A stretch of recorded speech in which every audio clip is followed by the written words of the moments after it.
停车场内，嫌犯躲在车底，还以为警方没看见，员警抓住他的手，将人拖出来。这是台北地方法院。会对嫌犯那么生气，是因为他跑给警察追，而他被发现的第一现场在这里。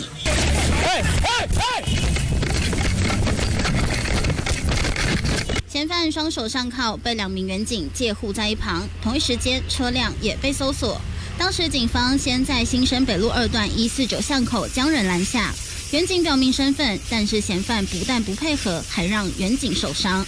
后来有鸣笛了，鸣笛他可能听到鸣笛，他就下车就跑了，警察就3、4个一起追呢，拿着枪追呢。